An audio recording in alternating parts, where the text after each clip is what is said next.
Infertility. ഇത് അനേകം ദമ്പതികൾ അനുഭവിക്കുന്ന ഒരു പ്രശ്നമാണ്. ദമ്പതികൾ ഇതിലൂടെ കടന്നു പോകുന്നത് ഞാൻ കാണുമ്പോൾ എൻ്റെ മനസ്സ് വേദനിക്കുന്നു. അതേ, അവർ വർഷങ്ങളോളം വിവാഹിതരായിട്ടുണ്ടാവും, പക്ഷേ ഏതെങ്കിലും ഒരു കാരണത്താൽ അവർക്ക് ഗർഭം ധരിക്കാൻ കഴിയുന്നില്ല, ഒരു കുഞ്ഞിൻ്റെ അനുഗ്രഹം ലഭിക്കാൻ കഴിയുന്നില്ല. അപ്പം നമ്മൾ വന്ധ്യത അനുഭവപ്പെടുമ്പോൾ എന്ത് ചെയ്യണം? വന്ധ്യതയ്ക്ക് വൈദ്യശാസ്ത്രപരമായി ചികിത്സിക്കാവുന്ന അനേകം കാരണങ്ങളുണ്ട്. അതിനാൽ നിങ്ങൾ സ്വയം പരിശോധിച്ചു നോക്കുക. സാധാരണ പരിശോധനകൾ നടത്തിക്കൊള്ളൂ. ചിലപ്പോഴൊക്കെ വന്ധ്യതയുടെ കാരണം ഭാര്യയിലോ ഭർത്താവിലോ എന്തെങ്കിലും പ്രശ്നമായിരിക്കാം.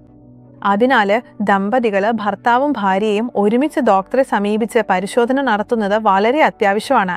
കാരണം വന്ധ്യതയ്ക്ക് മറ്റു കാരണങ്ങൾ ഉണ്ടെങ്കിൽ അവയെ എളുപ്പത്തിൽ ചികിത്സിക്കാനാകും. പക്ഷെ പലപ്പോഴും നമ്മൾ അത്യന്തം വേദനയോടെയിരിക്കുന്നു. വർഷങ്ങളോളം ശ്രമിച്ചിട്ടും വൈദ്യചികിത്സകൾ സ്വീകരിച്ചിട്ടും ഗർഭധാരണമാകാതെ പോകുന്ന ദമ്പതികളുണ്ട്. അങ്ങനെയുള്ള സമയങ്ങളിൽ ദമ്പതികളായി നമ്മൾ എന്ത് ചെയ്യാൻ കഴിയും? ഭർത്താവോ ഭാര്യയോ തമ്മിൽ പരസ്പരം പിന്തുണ നൽകുന്നത് വളരെ പ്രധാനമാണ്. ഇത് ഭർത്താവ് ഭാര്യയെ പിന്തുണയ്ക്കുന്നതായിരിക്കാം, അല്ലെങ്കിൽ ഭാര്യ ഭർത്താവിനെ പിന്തുണയ്ക്കുന്നതായിരിക്കാം. എന്തായാലും ഒരുമിച്ചുള്ള കുറ്റം പരസ്പരം ചുമത്തരുത്. നീ ചെയ്ത എല്ലാ പിഴവുകളും, നിന്റെ ശരീരത്തിലുണ്ടായിരുന്ന എല്ലാ പ്രശ്നങ്ങളും, നീ ശാരീരികമായ അയോഗ്യനാണ് അല്ലെങ്കിൽ മാനസികമായ അയോഗ്യയാണെന്ന് കൊണ്ടാണ് ഗർഭധാരണമാകാത്തത് എന്നിങ്ങനെയുള്ള കുറ്റങ്ങൾ പരസ്പരം ചുമത്തരുത്. പരസ്പരം കുറ്റം പറയരുത്. ഒന്നു മാത്രം ചെയ്യേണ്ടത് പരസ്പരം പിന്തുണ നൽകുക. ഇത് അത്യന്തം കഠിനമായൊരു സമയമാണെന്ന് എനിക്ക് അറിയാം. പക്ഷെ നിങ്ങൾ പരസ്പരം പിന്തുണച്ച് കുടുംബമായി ഒരുമിച്ച് പ്രാർത്ഥിക്കുമ്പോൾ കർത്താവ് നിങ്ങളുടെ ജീവിതത്തിലെ ഒരു അത്ഭുതം നിർബന്ധമായി ഉണ്ടാക്കും. അസാധ്യമായ കാര്യങ്ങൾ ചെയ്യുന്ന ഒരു കർത്താവാണ് നമുക്കുള്ളത്.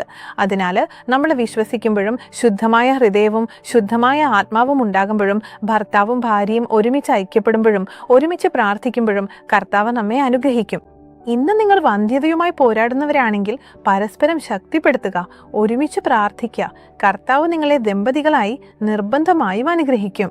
കർത്താവിനോട് ചോദിക്കുക, കർത്താവ്, ഈ അനുഗ്രഹം എനിക്ക് തരണമേ പിതാവേ, ഈ അനുഗ്രഹം എനിക്ക് തരണമേ.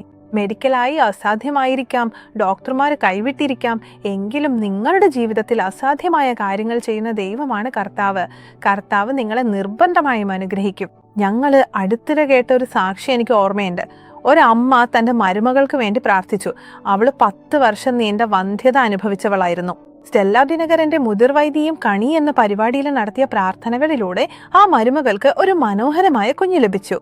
അതുപോലെ തന്നെ ഈ കഠിന സമയത്ത് നിങ്ങൾ സ്വയം പിന്തുണയ്ക്കുകയും ദൈവത്തോട് പ്രാർത്ഥിക്കുകയും ചെയ്യുക. നിങ്ങളെ കുടുംബം ഒരുമിച്ച് യേശുവിന് സമർപ്പിക്കുമോ? നമുക്ക് ഒരുമിച്ച് പ്രാർത്ഥിക്കാം. കർത്താവേ, യേശുവേ, ഇന്ന് ഈ കഠിന സമയത്തിലൂടെ കടന്നുപോകുന്ന ദമ്പതികൾക്കായി ഞാൻ പ്രാർത്ഥിക്കുന്നു പിതാവേ. ഈ അവസ്ഥയിലൂടെ കടന്നു പോകുന്ന അനേകം ദമ്പതികളെ കുറിച്ച് ഞങ്ങൾ കേൾക്കുന്നു. കർത്താവേ, ഞാൻ വർഷങ്ങളായി വിവാഹിതനാണ്.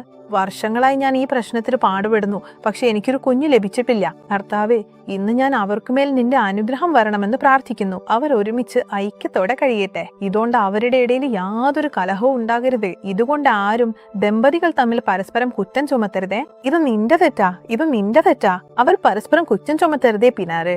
കർത്താവേ, ഞാൻ പ്രാർത്ഥിക്കുന്നു, നിന്റെ കൈ അവർക്കുമേൽ വരണമേ. ആദ്യം അവർ ഐക്യത്തോടെ കഴിയട്ടെ പിതാവേ.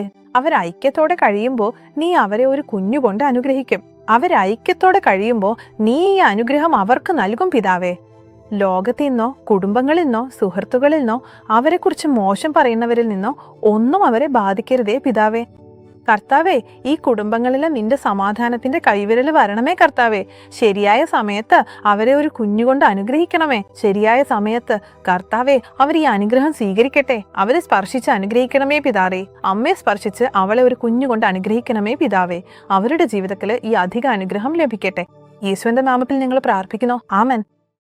എൻ്റെ പ്രിയ സുഹൃത്തുക്കളെ, വന്ധ്യതയുടെ ഈ സമയത്ത് അത്യന്തം ബുദ്ധിമുട്ടാണ്. പക്ഷേ നിങ്ങളുടെ ജീവിത സഖാവിനെ പിന്തുണയ്ക്കുകയും കുടുംബമായി ഒന്നിച്ച് പ്രാർത്ഥിക്കുകയും ചെയ്യുന്നത് അത്രയും പ്രധാനമാണ്.